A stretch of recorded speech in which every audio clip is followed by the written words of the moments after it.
Welcome to part two, ladies and gentlemen. Well, no ladies, but just gentlemen. I am Bama grad. I'm sure everybody knows that by now. But for those that may just watch and catch on and stuff, I am Bama grad from the forum, and I've been doing this show since week 8. So, and I've enjoyed every minute of it. So, continuing on with the Evolution Dynasty, we have Louisiana taking Bulldogs with Bob Jr.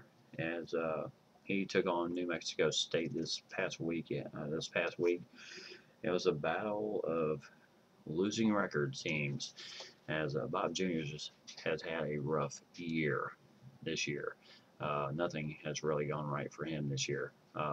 But I'll tell you one thing he's done well is in the recruiting front, trying to get those boys into Ruston, and I think he's done a very good job there.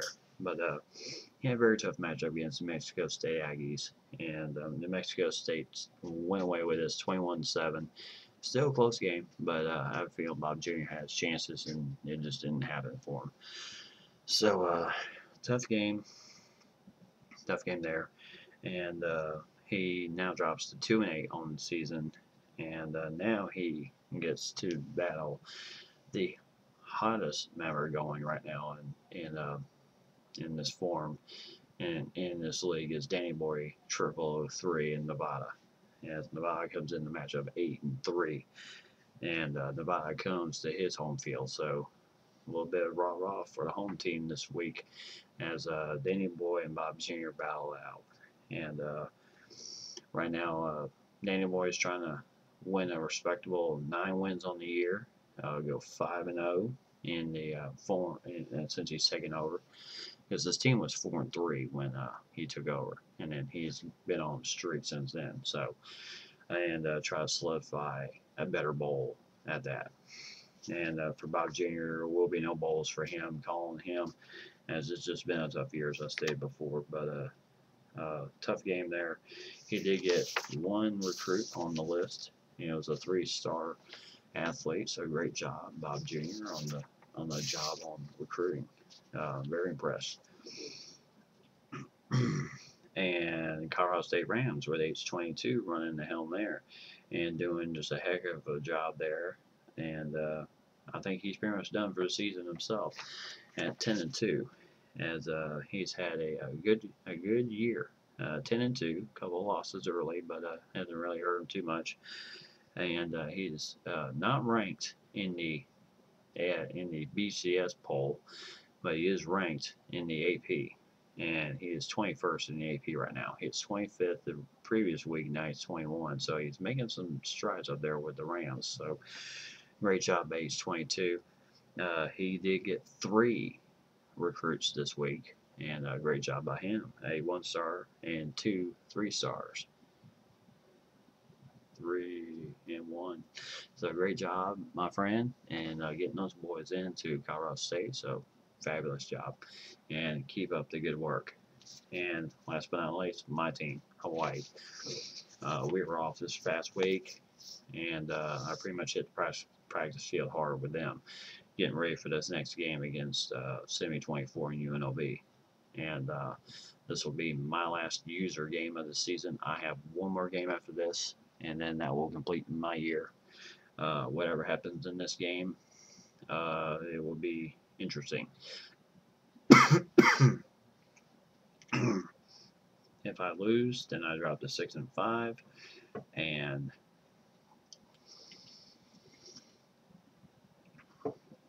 then I'll have a chance to get the 7th win on the previous week. If I win this game, then I go 7-4, and I get a chance to get 8 wins on the year, and hopefully get notch a better bowl than where I'm at right now. So it'll be interesting. Good battle there. And I did get 1 recruit nailed this week for my recruiting efforts, a 3-star athlete. So great job by me. Yay. But great job by everybody this year. Couple lumps in there for some users. They've just had some young teams, young talent. But the season's not over yet, my friends. And it's just going to get better as this dynasty continues. So, and plus I'll be bringing you all the recaps and all the fun as the weeks go on. So we'll go from there. And so, like I said, my season is not over yet. I still have 2 more games, 70-24, and then the last game I think is New Mexico State. So I'm not done yet. So we'll go from there. But I'm just going to kind of throw this as an editorial right now.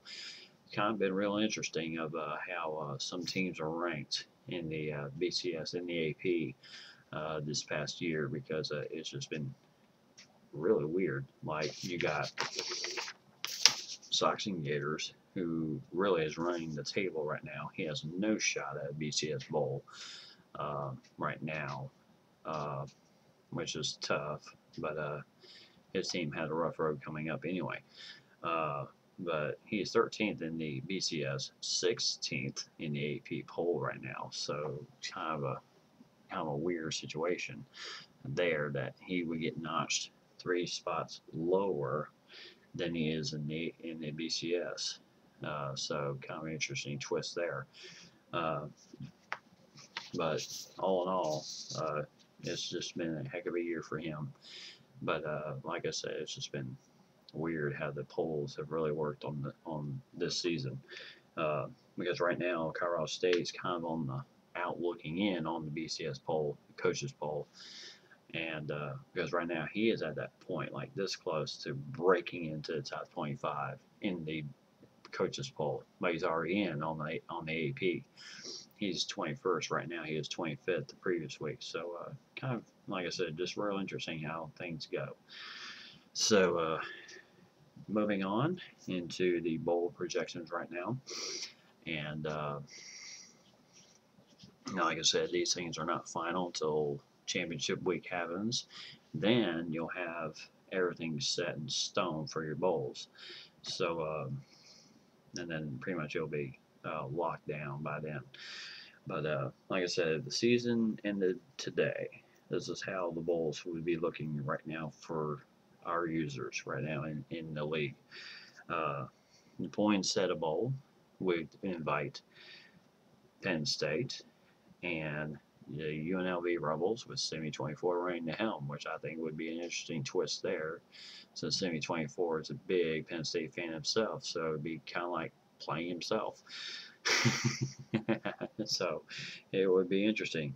And the interesting part is that it is set in stone with Poinsettia Bowl between Penn State and UNLV.